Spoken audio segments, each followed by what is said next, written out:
Hello, Trailblazers, and welcome back to Oxygen Not Included. Today, we are starting a new playthrough on the Skewed Asteroid that is out in the game, and we are going to be gunning for a 100% achievement run. So, for those of you who want to get straight to the point, check the descriptions. You will have all your timestamps there.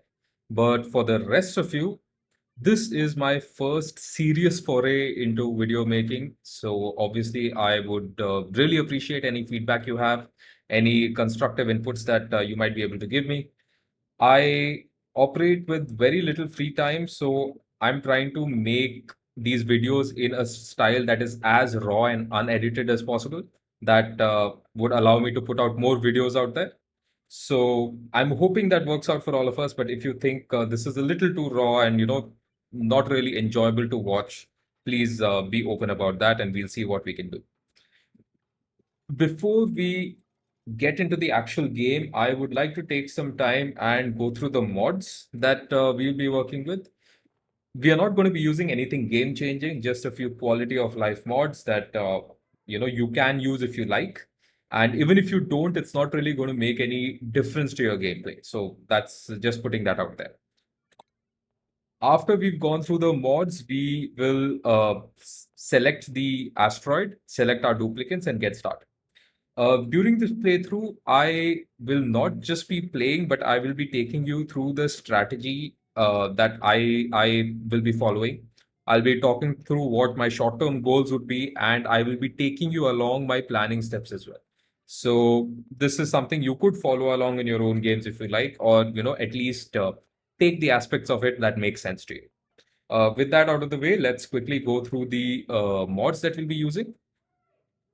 I'm not going to go too deep in the descriptions. Some of them are quite straightforward. And I mean, if you look them up on the Steam workshop, you're going to get all the information you need, right? So the first one, of course, is the blueprints mod. It basically allows you to copy and paste existing buildings, and you can actually even save them in a blueprints menu that you have. Not a perfect system, and I'm quite surprised they haven't actually put it in the base game yet. But it gets the job done sometimes. I mean, if you're out of the material that your blueprint has, it won't work and there are issues, but it's a good thing to have regardless. Traffic overlay just shows you where your duplicants are moving during the game, and that actually allows you to identify high traffic areas, so you can actually work out better modes of transportation, or if they're walking all over the place, you can give them tube networks, so on and so forth. It's just a good planning tool. Pip plant overlay just simplifies all those mental calculations you have to do on whether a pip can plant in a natural tile or not. It color codes them and just, gives you a straight answer on whether it's plantable or not. Quite straightforward. Bigger building menus give you bigger menus. That's all that is. No long commutes. Well, at one point in the game, you'll start getting this notification that says long commutes, and that's really annoying. So this just blocks that. That's all it does. Suppress notifications allows you to suppress the notifications that you might get, such as, building broken or building damage or whatever. This is quite useful when you know there is a broken building and you're fine with it being broken and you just want that notification off your screen. So, great thing to have. Show industrial machinery tag allows you to identify which buildings are considered industrial machinery so that you can avoid it in certain rooms, because as you know, some rooms do not allow industrial buildings. So this is just again a nice quality of life thing to have. This mod is the geyser calculated average output. So from what I understand, this has been implemented in the base game, so I have disabled it as of now, but I'm going to try it out, and if I don't like it, I will re-enable this. This basically gives you a calculation of how much a geyser will produce on average. It just gives you that calculation, and it makes it a lot easier to plan how much resource you're going to get in and how you're going to use it. That's pretty much it. Critter inventory just adds critters to your inventory. So you can actually see how many Dracos are on the map or how many hatches are on the map, so on and so forth. That's pretty much it. Queues for sinks I've disabled because it changes the gameplay a little bit. Free camera just allows you to take bigger and nicer screenshots. That's pretty much all I use it for. Material color changes the color of the buildings based on the material you've made you've used to make it. So this is a little hard to get used to in the beginning because the colors look really jarring. And I have a feeling some of you might have issues with the way my game looks because of it. But it's really, really useful sometimes. I mean, you've all probably at least once made an aqua tuner out of iron ore instead of steel, right? So this really helps you avoid that most of the time, at least, right? Door icons puts nice icons on the door that shows you whether it's allowing only on one side, or is it completely free, or it has some permissions built in. It's a good visual tool for it. Custom temperature overlay just changes the color range of your temperatures, so you see some difference between hot and really hot, which the base game does not have.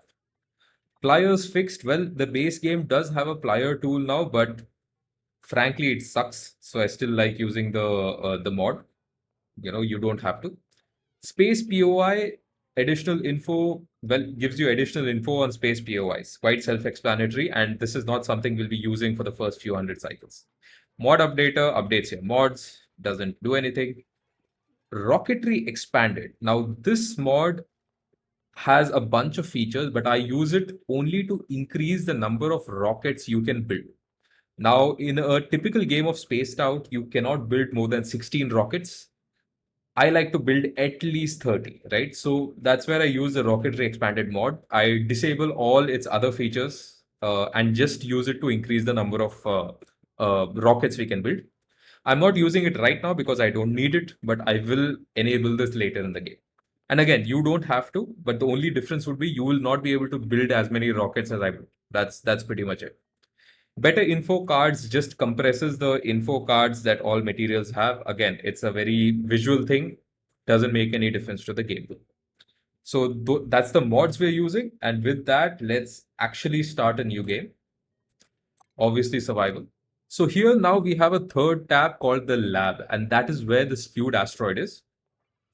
Now, if you don't know, the skewed asteroid is a common seed in the sense that every single person who plays this asteroid will have the exact same layout, will have the exact same, I'm assuming, resources, materials, critters, whatever. It's going to be the exact same thing.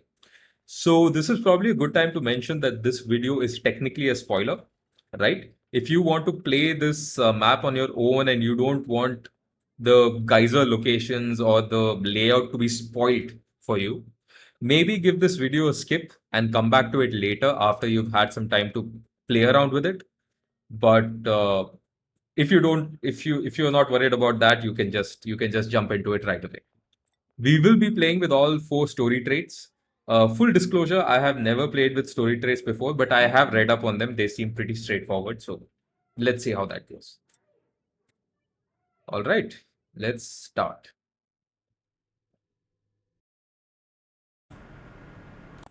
All right, the minute you enter a game, you should have a screen that looks something like this, where you have the option to pick 3 duplicants and also name your colony. Obviously, we are going to name this Storm's End because, of course, we got to keep it on brand. And we can now re-roll these 3 slots until we have the 3 duplicants that we want to start with. So obviously, I would suggest you spend some time here to ensure that you get the duplicants you want, because you'll never have this level of control in selecting your duplicants again. On the other hand, don't spend too long. There is, in my opinion, no such thing as the perfect set of duplicants. So pick what will suit your playstyle and what you are okay working with. Typically, what I do is I reject the traits I don't want rather than actively looking for traits and interests that I want, right? For example, let's look at this set. So I have no interest in doctoring, not early in the game. So this would be a definite no for me, right? Caregiver as a positive trait makes no sense to me because I don't doctor on my duplicants at all. I just let them rough it out, right? So this is not really of much use to me. Plant murderer is not really that big a negative. I don't do much of farming. Obviously, in the early game, it's not that great, but I can work with that. Gastrophobia is completely fine. I don't care whether they can cook or not. Even in a colony of 24 duplicants, I will have what, 2 or 3 duplicants cooking. So if they can't cook, that's perfectly fine. But again, doctoring, not a skill I'm going to work with. Grease Monkey, this is actually a pretty good all-rounded profile. They have operating, rocketry, and cooking in their interests. And they have Grease Monkey as a trait, which is excellent. Plant Murderer as a negative trait, which I can work with. So Lyra's fine, the other two are not. I typically do not care about stress and overjoyed responses. I mean, if I play the game the way I want to play it, they will never be under stress. So I should not have to worry about this. And overjoyed responses are cute, but I mean, it doesn't really make that big a difference to the gameplay to me. So I don't really worry too much about it. Building impaired is not a great trait. I don't like it. Narcolepsy is an absolute no for me. I do not want my duplicants falling asleep. Bottomless stomach is an absolute no. Kitchen menace is actually pretty good because they do get a increased food morale bonus. So I actually like having kitchen menace when possible. Irritable bowel is fine. They spend a little more time in the toilet. It's not a big deal. So on and so forth.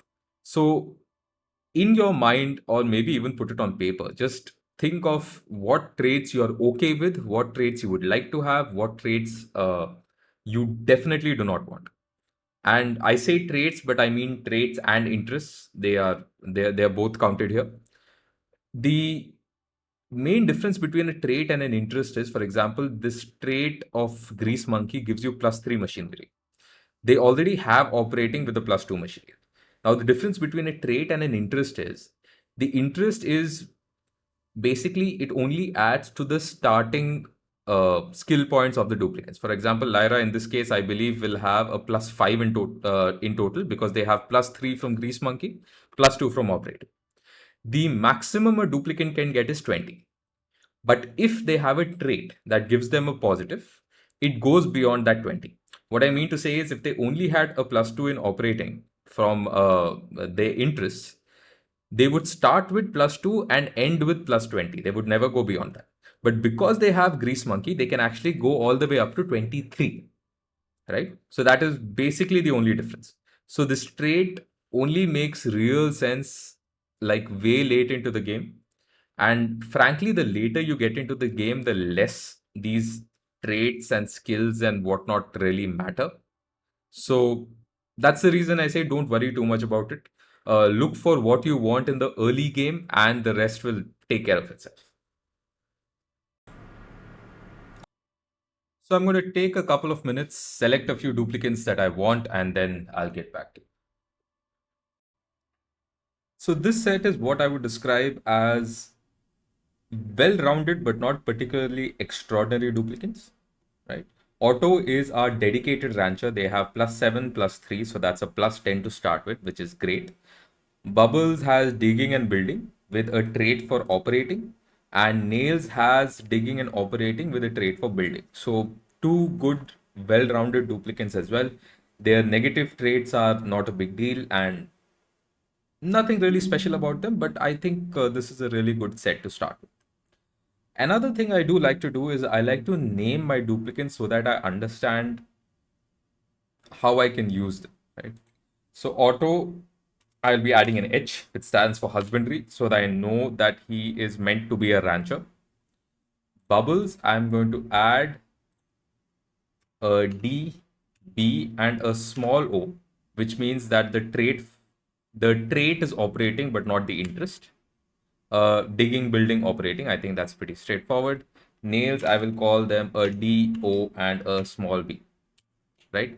A lot of people like to rename their entire duplicants and they like, digger slash builder slash whatever. This is the nomenclature I use. Feel free to come up with your own. But it is good to mark them so that you can recognize them a lot easier. I know a lot of people like using hats, but frankly, I have never used hats in a game. So this is what I like to do. Obviously, this is the first episode, so there is going to be a lot of info dump going on even once we start the game.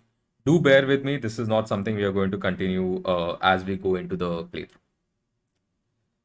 With that out of the way, let's embark and actually start the game.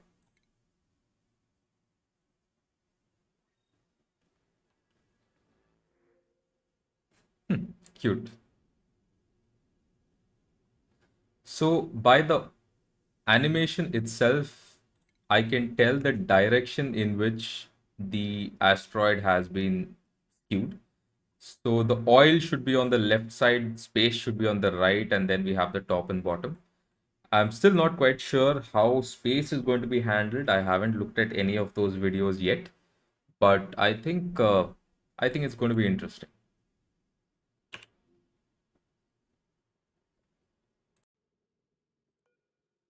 Before we start the game, it's a good idea to zoom out, look around, and plan a few basics before you start. So we have good amount of oxygen. I can see some oxalate as well. That's good.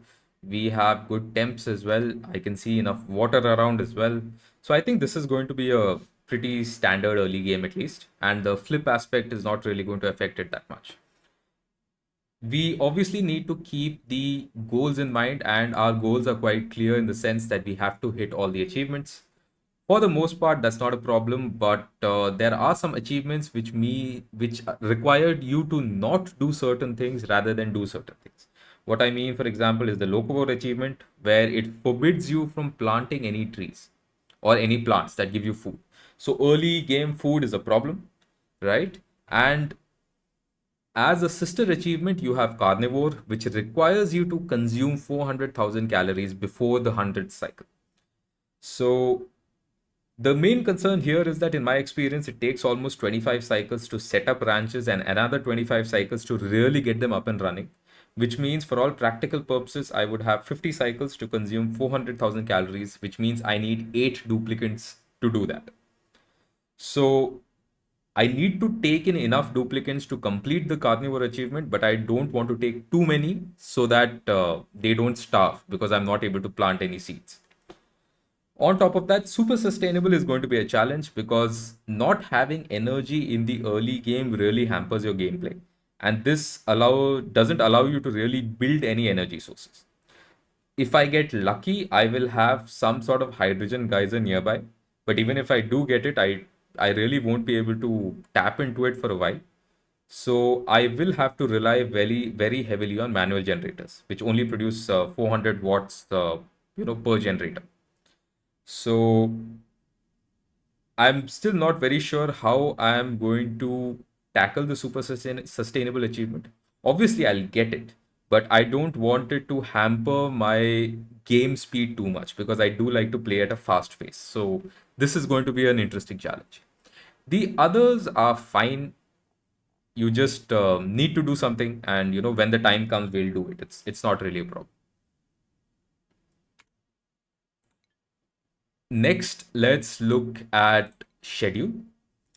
So different people tackle schedules in different ways, but all I would say is don't keep the default schedule for all your duplicants because when your duplicants are all doing the same thing at the same time, it really becomes hard to provide for them. What I mean to say is if all your duplicants go to the bathroom at the same time and you have 10 duplicants, you will need 10 bathrooms or they are not going to be able to manage, right? So there has to be some level of staggering.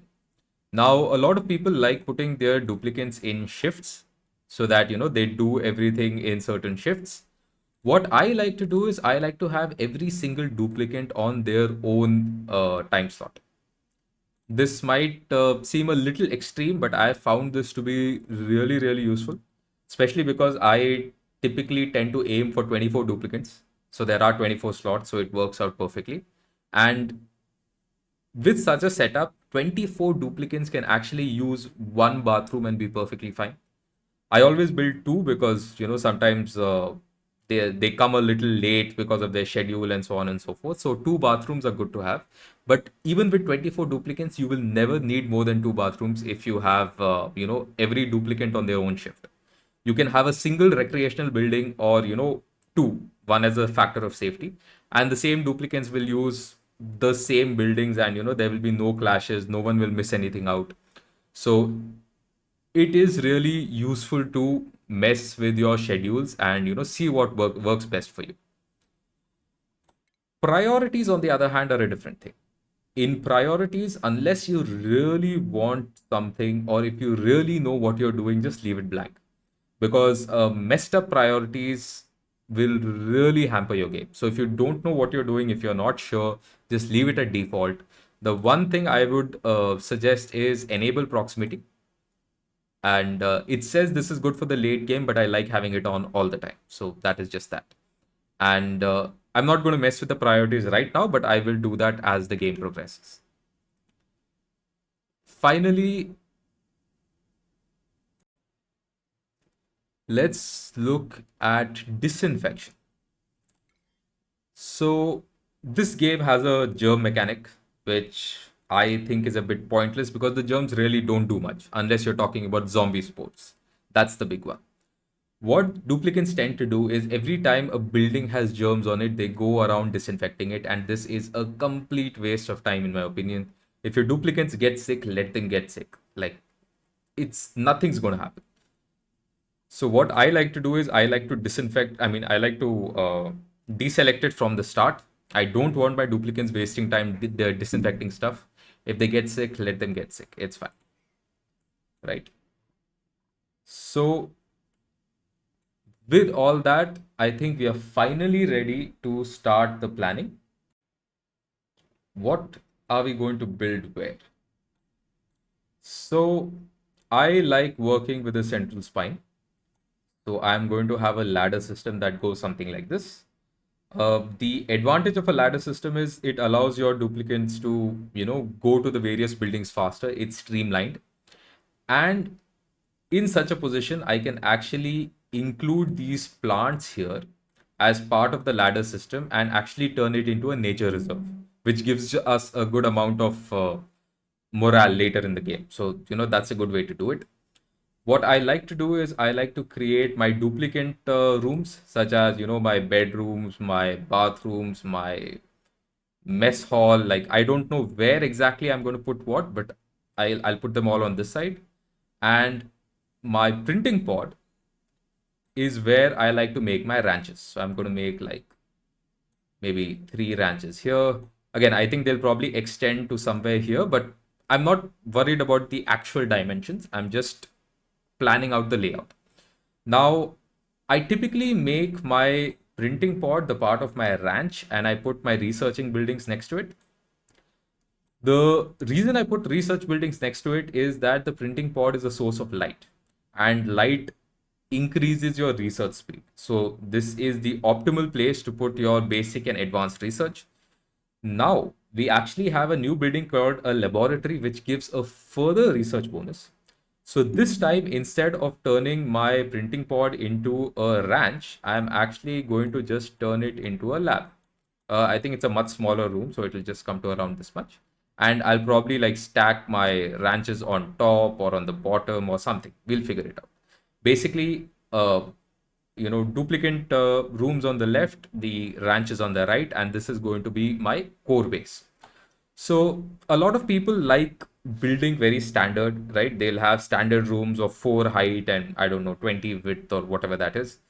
I don't really build that standard. While I do have standardized builds, I they're not really made to any sort of grid format or anything. I like making my rooms as small as possible. So, my rooms are my duplicate bedrooms, for example, are only going to be 2 height and, it's going to be tiny. It's going to look extremely cramped, but it is going to serve every single purpose that it is required to serve. I don't worry too much about the, morale and happiness of my duplicants, at least in the beginning of the game. And quite frankly, it's not required. There are much easier ways to get morale, which we will discuss as we go deeper into this playthrough. So this is the basic plan. So with this in mind, let's actually start building. For every start, you need to keep 4 things in mind, the 4 Bs: bathrooms, beds, breakfast, and breathing. Typically in that order. So you need to have a place where your duplicants can use the bathroom first. You need to have a place for them to sleep. You need to have something for them to eat, and then you need them to be able to breathe. I say in that order because you definitely don't want your duplicants peeing all over the place. So it's really important that you get them some place to do that. Beds come next because you don't want them getting a sore back. Food is actually not that big a priority because you do have a reasonable amount of calories in the beginning, and you will get muckroot in a lot of these buried objects. So food is not really a big problem early in the game, and you actually have a reasonable amount of oxygen. You can easily survive 10-15 cycles without even have to be even be thinking about oxygen. So work on the first couple of buildings first, and then we can worry about food and oxygen and all that. So I'm just going to dig out a little bit, get access to this little pocket of water, and do a little calculation to see where I actually want my ladder system to start. So let's plan this out.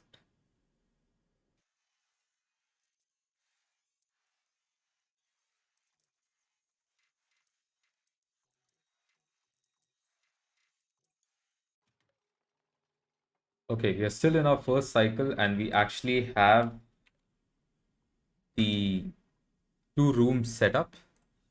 So we have a latrine right here, and we have a barracks. And so that's the first two B's taken care of. And we actually have quite a lot of time to figure out our food and oxygen. Like I said, that's not really a priority right now. So what I am going to do is I'm going to start digging and solidifying these rooms and exploring a little bit.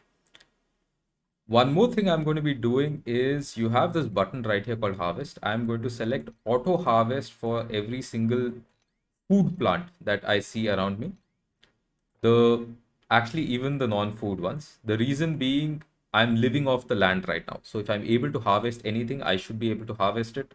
And whatever I can see, I'm actually going to increase the priority to 7 so that my duplicants do go out and actively harvest anything that is harvestable. I messed up my recording a little bit, lost a few seconds, but we are done with our first cycle. And this is a good time to set up our researching, right? We will obviously need a little bit of power for that, so we will set that up as well. I would actually have liked to set my research station here, but I don't have the ability to remake the ration box right now because I don't have the tech. So I'm going to build it here. I am going to build the manual generator here, the battery here, the wire here. Actually, I need to move this by another block. Correct. That should be right. And I am also going to set up a couple of doors. And this is going to be the higher priority.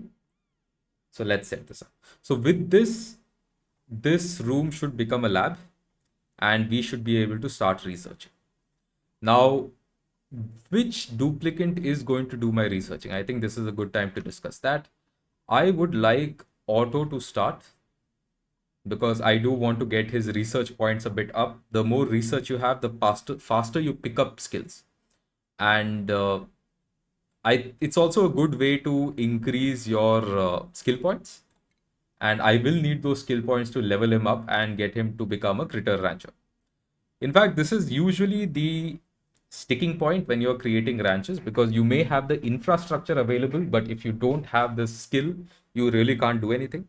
You can actually start with critter ranching as a skill if you select the duplicants right, but they tend to come with a lot of negatives, and I don't like doing that.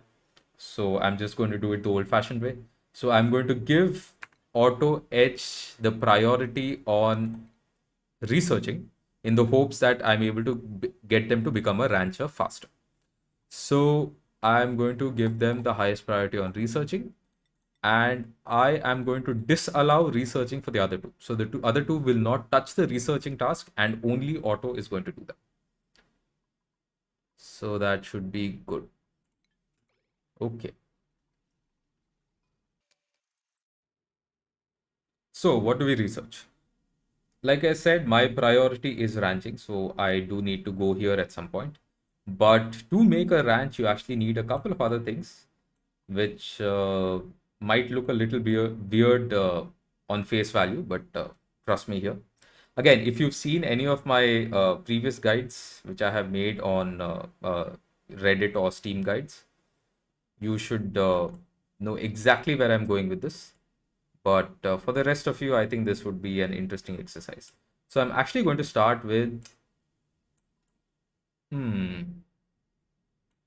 why not? I'm going to start with pressure management because I want to make doors first, and I'll take the rest from there.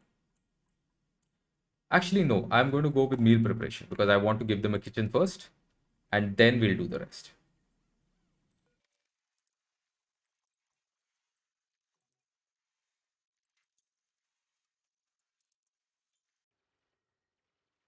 So we're actually beginning to see a bit of a carbon dioxide buildup. And the best way to sort that out is just to break these tiles.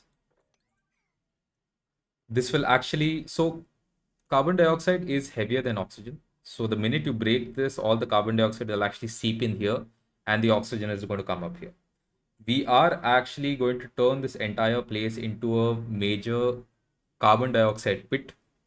A lot of people like to make carbon scrubbers and so on to get rid of your carbon dioxide. I've never had the problem of having to get rid of excess carbon dioxide. I just usually use a pit in the early game and an infinite storage in the later game. But let's make the pit for now.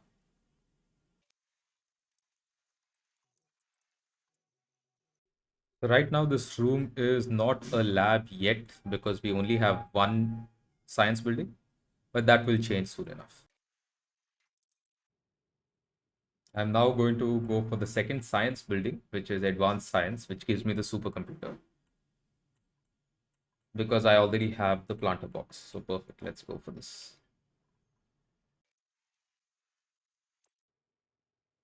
How time flies. We've completed 3 cycles, which gives us our first printable. So here you have options between certain objects and certain duplicants, and you pick what you want based on what you need and what you have. Right. Here we have decorating, digging, doctoring, not a great combo. Farming and tidying is nice. Farming and tidying is nice. Early bird is fine. Innately stylish is fine. So Ellie is not a particularly good duplicant, but they're fine. And farming is something I can definitely work with. So I think I'm going to take them in. FJ. J stands for janitor, which is what I give to all the tidying types who can, really move things around and clean things up. So that is on them. And that's it. I think I'm going to take Ellie into the colony as well. With that, I will have to increase my infrastructure, but that is not a big deal. Just going to dig a few things, and that's fine. So one thing I tend to forget is creating a new schedule every time I get a new duplicant, but ideally you should do that immediately. They have the early bird bonus, so I'm actually going to move auto here and leave Ellie with this. Okay, looks good.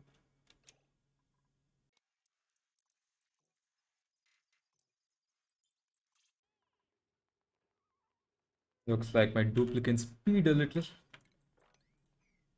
I did not want that to happen, but what can you do?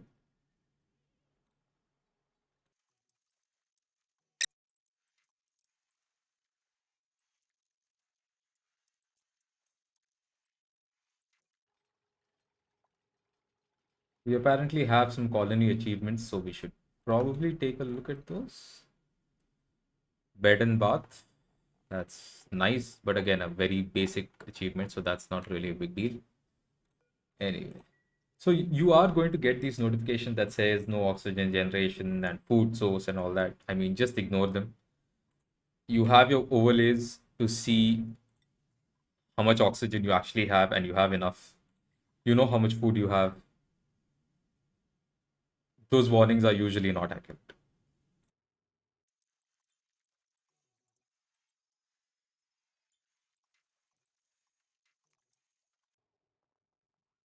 Now we have a lab because we have two research buildings, and that is nice.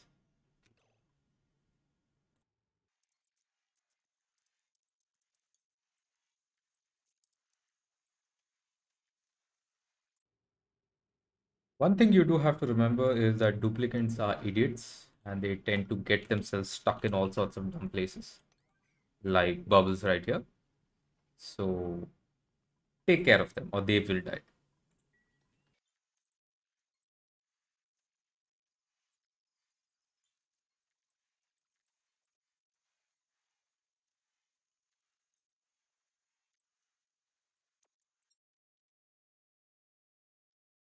I'm not a huge fan of any of them. Pay is nice, but it's a little too early for rocketry and I don't really need farming. I'm not a huge fan of getting skills straight up, and he's a snorer, so I'm not sleeper, so I'm not going to get that at all. This is okay, but decreased decor morale bonus, not for me. So I'm just going to go for the hatchling.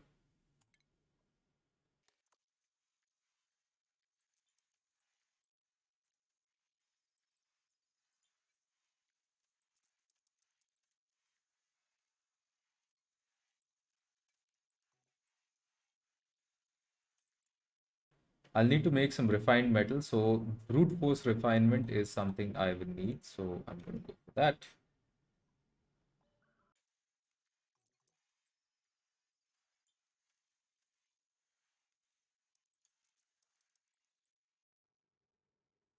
With the basics out, I think I'm going to do my ranching buildings next and then come back to a couple of other things.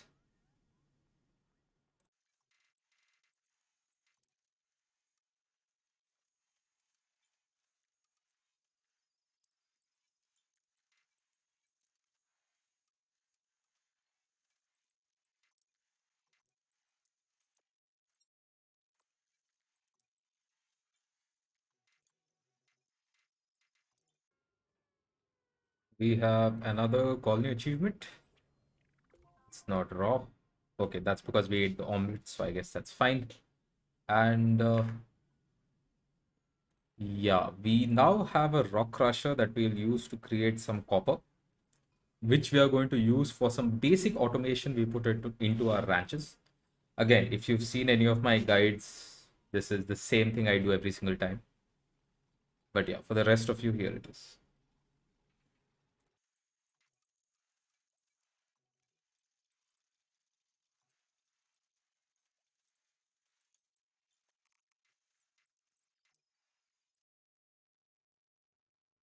So this is what I mean. Technically, my ranches are ready. I can start off right away. But Otto is still not skilled enough to ranch. And I'm hoping within 2 to 3 cycles he'll be up for it. But up until then, we'll just have to wait.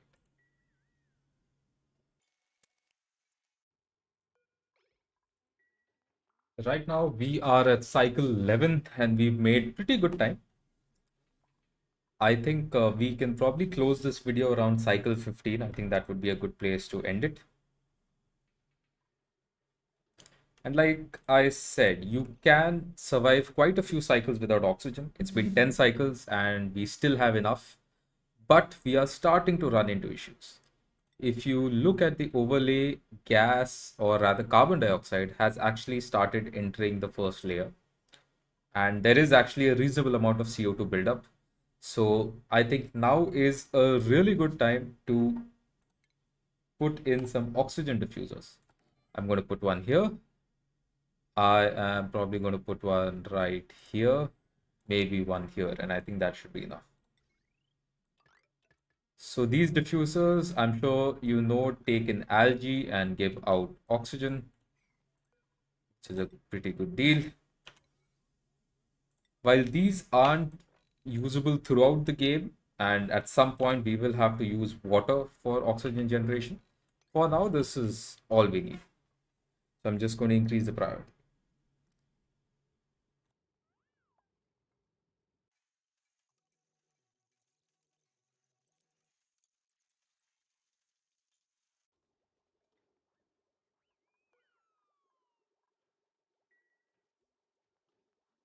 So I'm not going to get into why this automation and what this is just yet. Once we start putting hatches in the ranches, I think it will become quite clear.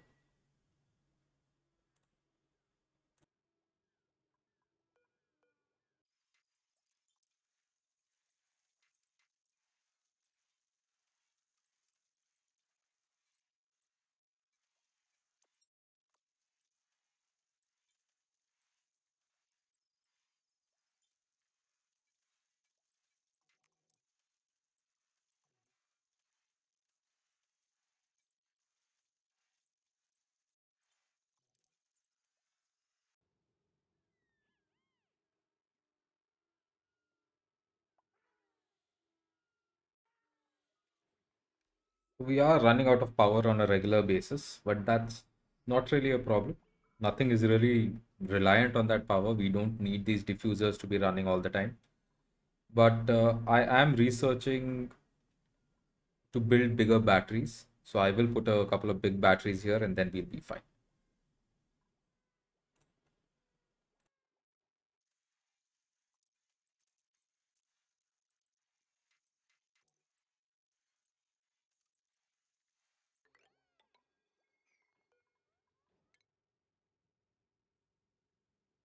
We finally have it.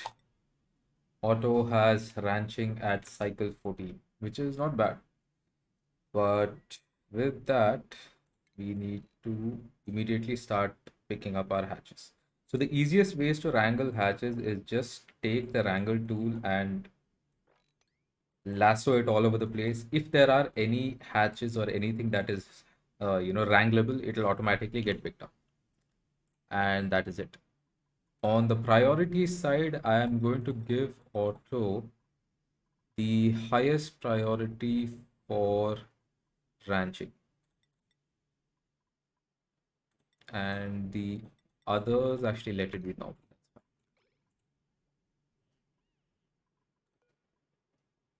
I'm going to make this 6. So typically these buildings can hold up to 8 duplicants, I mean 8 critters. But in the early game, I like to keep 6. Once I have auto sweepers and such, then I'll go to 8. I've just made this so that I have a place to keep all the shine bugs. I think this is a good point to end the game. We're at 15 cycles. We've made pretty good progress. Uh, we have 2 ranches at 15 cycles, which I think is quite good. I don't think I've done it this fast before. Ranches do take some time to settle in because hatches take time to get groomed to tameness and then lay eggs and for those eggs to hatch and so on and so forth. That will take around 20 to 25 cycles. But we've started early, so it's good for us, and we can always speed it up a bit using incubators if we really need to. So on the front of food, while we do seem to be dangerously low, we are actually fine. There is plenty of buried items all over the place still left. I'm sure we can survive 15 to 20 cycles with the combination of this food and the eggs that we get in. It shouldn't really be a problem.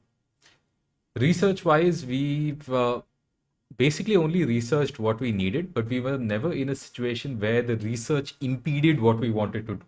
So I think our research was going at a good speed. I am going for, uh, basically sanitation next, and I'm also going to get a water sieve so that I can turn this into a plumbed bathroom. That's going to be the next priority before I do anything else. And I think everything that I really wanted to do, I have hit here. Like I said, the 4 Bs: bathrooms, beds, breakfast, and breathing. We have our oxygen setups. We could have done it a lot earlier. I did it at the absolute last minute just to, show you that it's not really that big a deal. It's very hard to really run out of oxygen, at least in the early game. The food situation, we have set up our long game with the hatches, and our short game is fine because we have buried objects. And like I said earlier, this doesn't look pretty. They are just 2 tile rooms, but they actually give you all the morale you need. You have a +3 morale here, you have a +1 morale here. Some of you may not like the fact that these places have low decor, But early game decor is irrelevant. I'm going to get into this later down the line. This is probably not the best time to talk about it. But yes, we have hit everything we wanted to do, and I think this is a good time to close the episode. Thank you all for watching, and like I said, if you have any feedback, please leave it in the comments below. And you may not be aware, but I have put out a number of written guides which you might have run into on Reddit or on Steam Guides. So please, continue to check those out if you are more into written material than video material. And until next time, take care.